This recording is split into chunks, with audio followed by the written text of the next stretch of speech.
साहेब की जय। विश्व वंदनीय संत सम्राट बंदी छोर सदगुरु श्री कबीर साहब मेरे हृदय मंदिर के आराध्य परम पूज्य सदगुरु श्री महंत साहब जी पूजा के योग्य सभी संत समाज में चरण कमलों में सिर झुका की तरह बार बंदी करता हूँ। बोलिए श्री सदगुरुदेव की जय। सदगुरु श्री कबीर साहब जी कहते हैं कि जहां भी देखो, जहां भी शोभा है सारे संसार में मनुष्यों के द्वारा है। कहीं भी देखो, जहां भी झाड़ू लगाया जाता है, सफाई दिखती है, वो मनुष्यों की महिमा है। जहां भी मठ मंदिरों की सजावट की जा रही है, फूल हार चढ़ाए जा रहे हैं, लोग आए के बैठ रहे हैं, वहां की चमत्कारी देख रहे हैं, ये सारी चमत्कार, सारी महिमा ये सब मनुष्यों की है। कहीं भी देखो, जहां भी मकान बनाए पूरी पृथ्वी पर कहीं भी बना हो, चाहे वो खुदाई में निकले, चाहे बियाबान जंगल में या कोई नगर बस्ती दूर दूर तक ना हो वहां पर निकले, वो सब मनुष्य की कारीगरी है। ऐसा हुआ क्यों कि किसी जमाने में वहां पर भूकंप में, काऊ में मकान दब गए, चौड़ा हो गए। आज वर्तमान में खुदाई में वहां पर निकल आए। लोग समझते हैं कि नहीं नहीं, किसी भूतों के बनाए हुए हैं कि परमात्मा की महिमा है, कि ये सब बेकार की बात है। कभी कभी समुद्र भी हजारों फुट या 2-4 किलोमीटर के लिए और जगह छोड़ देता है, और फिर समय आने पर उतनी भी जगह कवर हो जाती है, पानी भर जाता है। ये सब प्रकृति का खेल है, इसमें किसी ईश्वर परमात्मा का लेना देना है नहीं। ऐसा होता ही रहता है। कभी पानी नीचे स्तर पर पहुंच जाता है और कभी पानी ऊंचे स्तर पर आ जाता है। ऐसा अनादिकाल से होता ही चला आ रहा है। तो जिसकी भी महिमा गाई है मनुष्यों ने गाई है, और जिसकी महिमा गिराई है तो मनुष्य ने ही गिराई है। ये 4 वेद 6 शास्त्र 18 पुराण जो लिखे गए हैं, ये मनुष्यों के द्वारा ही लिखे गए। जितने भी तंत्र मंत्र जादू टोनाओं की जितनी भी ये पुस्तकें लिखी गई हैं, ये सब मनुष्यों के द्वारा लिखी गई हैं। और जिस पत्थर को मनुष्य की आकृति दी गई है, वो मनुष्यों के द्वारा ही दी गई। तो सदगुरुदेव जी पुकार के समझाते हुए कहते हैं कि हे मनुष्य, आप अपनी महिमा भूल गए, आप अपनी ही कारीगरी भूल गए, और जितने नाम रखे हैं सारे संसार में, ईश ब्रह्म आत्म परमात्म, ये सब मनुष्यों के ही रखे हुए नाम हैं। अभी भी वर्तमान में देख लो, सारे नामों का रखने वाला मनुष्य ही है। सारी जड़ी बूटियों का नाम रखने वाला ये मनुष्य ही है। और जितना खरपतवार है सारे संसार में, इसका भी नाम रखने वाला ये मनुष्य ही है। और जितने अनाज दिख रहे हैं सारे संसार में, इनकी कीमत, इनका नाम रखने वाला ये मनुष्य ही है। जितने फल हैं सबका नाम रखने वाला ये मनुष्य ही है। तो सदगुरुदेव कहते हैं कि आप अपने को भूल गए हैं। जिंदा है तू मुर्दा पूजे, ऐसो निपट अंधिया, अंधे जरा ने तो खुल तेरी मत पे पड़ी पथरिया। तू जिंदा होकर के और मुर्दा को पूजता है, भ्रम में फंसा हुआ है, धोखे में लगा हुआ है। और जब तक तू अपने आप को नहीं जानेगा, भ्रम को नहीं दूर करेगा, भूल में ही रहेगा, तब तक मन के विकार दूर नहीं हो सकते, है ना। जब पूजा के लिए देवता चाहिए तो मंदिर में मुर्दा, और दूध निकालने के लिए गाय चाहिए तो जिंदा। कैसा खेल है, कैसी विडंबना है। इसमें सारे संसार के लोग फंसे हुए हैं। प्रार्थना के लिए, अगरबत्ती जलाने के लिए देव चाहिए तो मुर्दा, और पेट में दर्द हो जाए, कोई बात हो तो डॉक्टर चाहिए जिंदा। काम पड़ता है। कितना चालाक है जो मनुष्य।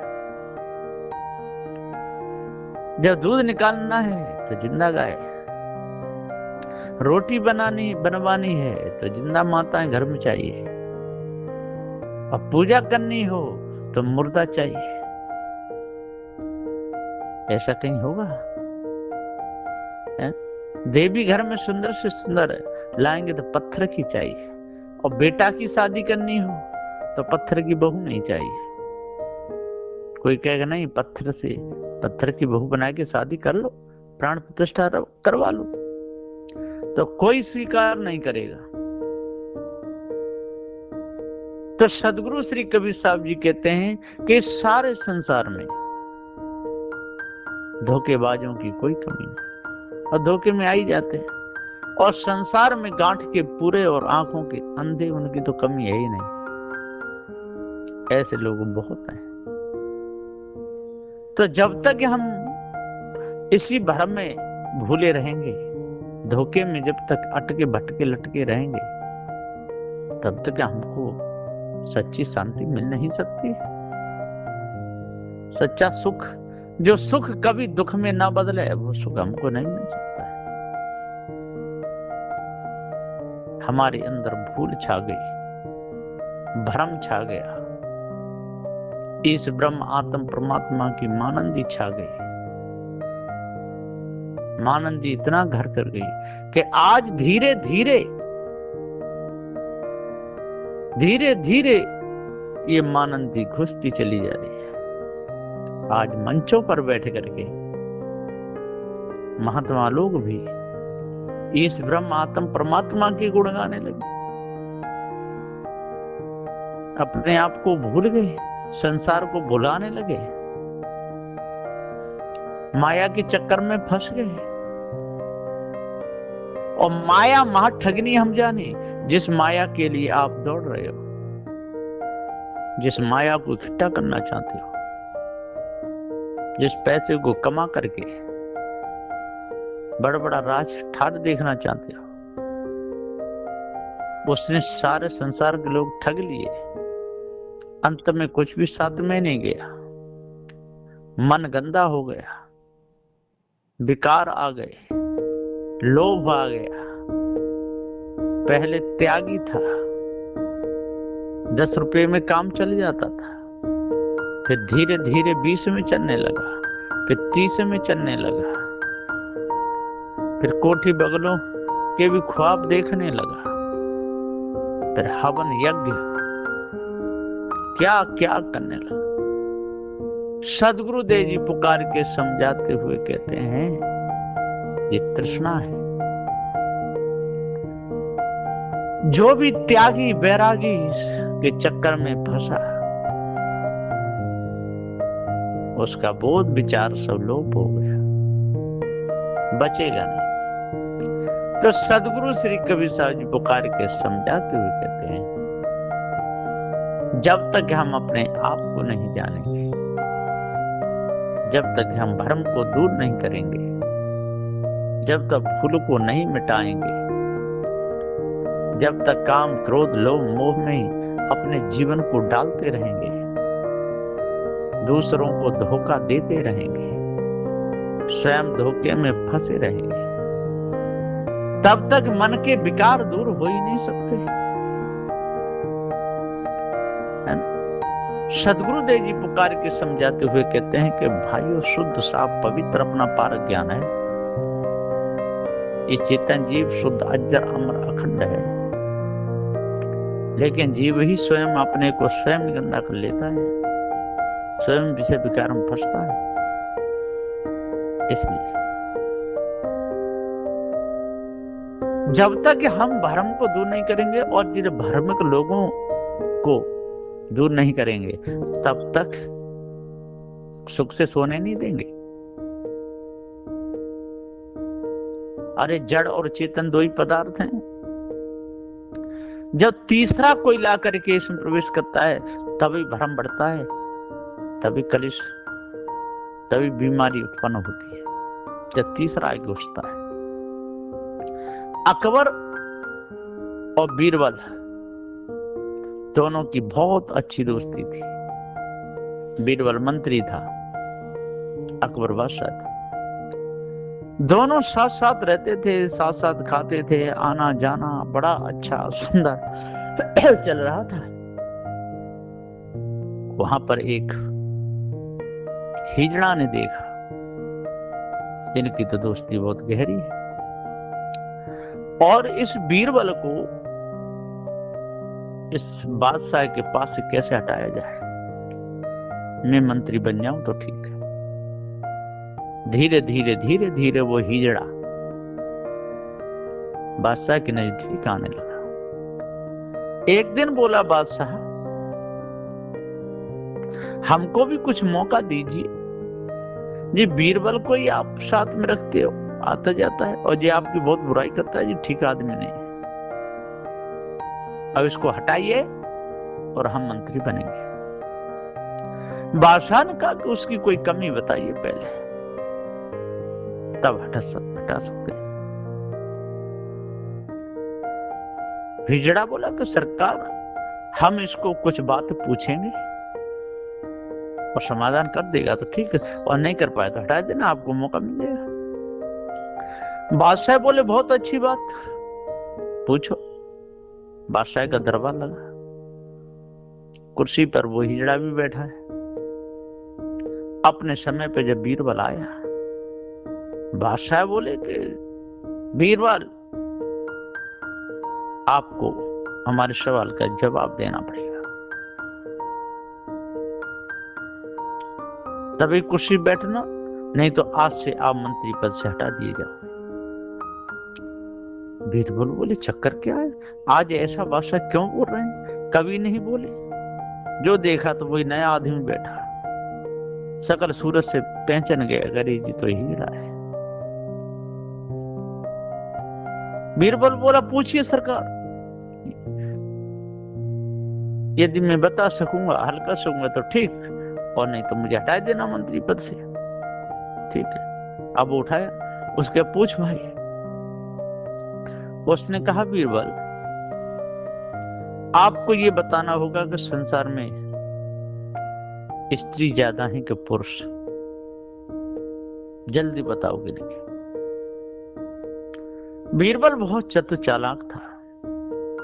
उसने कहा सरकार 2-3 हाथ की एक लकड़ी अच्छी हो, टूटे नहीं, मजबूत ऐसी मंगा दो। 2-3 हाथ की लकड़ी मंगा दी, वो ही लेके आया हिजड़ा, लाके दे। और हिजड़ा के सामने खड़े होकर के बीरबल कभी डंडी इधर करता है, कभी इधर करता है, कभी इधर करता है, कभी इधर करता है, कहीं ऊपर करता है, कहीं नीचे करता है। बहुत देर हो गई। बादशाह बोले कि बीरबल क्या ये ड्रामा रच रखा है, कभी डंडा इधर करते हो, कभी डंडा इधर करते हो, सही बता ये क्या कर रहे हो, बताओ जल्दी, स्त्री ज्यादा है कि पुरुष। बीरबल बोला सरकार स्त्री पुरुष तो बराबर हैं, लेकिन एक बीमारी है, वो गिनती पूरी नहीं बैठने दे रही। क्या है, तो एक डंडा खींच के दिया हुआ हिजड़ा की पीठ में कि स्त्री पुरुष तो बराबर हैं, पर ये बीच में जो हिजड़ा आ जाता है, ये गिनती पूरी नहीं बैठने देता। हिजड़ा के डंडा लगा, बेचारा बिलबिला गया और भाग। सदगुरुदेव जी पुकार के समझाते हुए कहते हैं कि जड़ और चेतन तो बराबर हैं, और जीव के कर्म बंधन समझ में आ जाएगा, त्याग के मुक्त हो जाएगा। लेकिन बीच में ये हिजड़े लोग आ जाते हैं, जब भ्रम के लोग आ जाते हैं, जब भूले हुए लोग आते हैं, जब भटकाने वाले लोग आ जाते हैं, जब भ्रम भूल कल्पना में डालने वाले आ जाते हैं, विषय बात में फंसाने वाले आ जाते हैं, तंत्र मंत्र जादू टोना के चक्कर में फंसाने वाले आ जाते हैं। इसलिए मनुष्य को जल्दी ज्ञान नहीं हो पाता।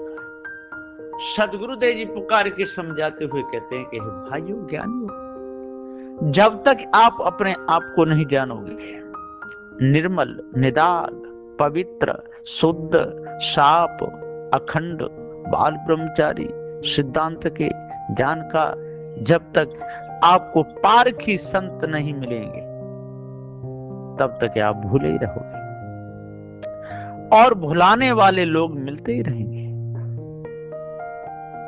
इस ब्रह्म आत्म परमात्म गुरुवन का भ्रम होए, तू जीव जनैया सत्य है तेरे ऊपर और न कोई।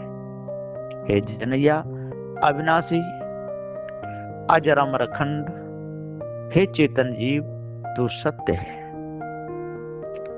लेकिन तेने अपना आपा किसी और को ही मान लिया, इसलिए तू भूला। भूल मिटे तो काहे को जीव भ्रम में हो, भूल मिटे गुर मिले पारखी, पारख दे लखाई, कहीं कबीर भूल की औषध हो, पारख सबकी भाई। यदि पारक ज्ञान हो जाए तो बीमारी मिटे, लेकिन जो अपने को पारखी कहते हैं वो भी भूल में है, वो भी कहीं न कहीं भुरकटी डाल ही देते हैं, कहीं न कहीं भ्रम को बढ़ाई देते हैं, कहीं न कहीं भगवान के गुण गाने लगते हैं, ईश्वर के गुण गाने लगते हैं, कहीं वो भी परम पिता कहने लगते हैं। यहाँ तक क्या कि जीव कहिए, शिव कहिए, ब्रह्म कहिए, आत्मा कहिए, पीव कहिए, सब एक ही बात है, गुरु गोबर को एक कर देते हैं। इसलिए सदगुरुदेव जी कहते हैं कि जब तक न्याय ठीक नहीं होगा तब तक बात बनी ही नहीं सकती। जब तक न्यायाधीश ठीक नहीं बैठेगा गद्दी पर तब तक वहां का न्याय डगमग रहेगा, और जब न्यायाधीश ठीक बैठ जाएगा तो न्याय ठीक हो जाएगा। बस न्यायाधीश के ऊपर है कैसा न्याय करता है।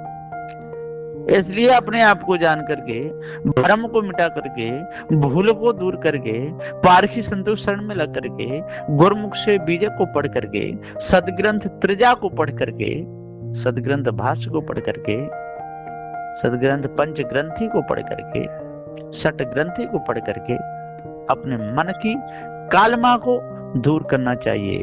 तब पूर्ण शांति मिलेगी, तब हृदय पवित्र होगा और हमारा भी जीवन ठीक रहेगा और जो हमारी शरण में आएगा उसको भी ठीक रहेगा।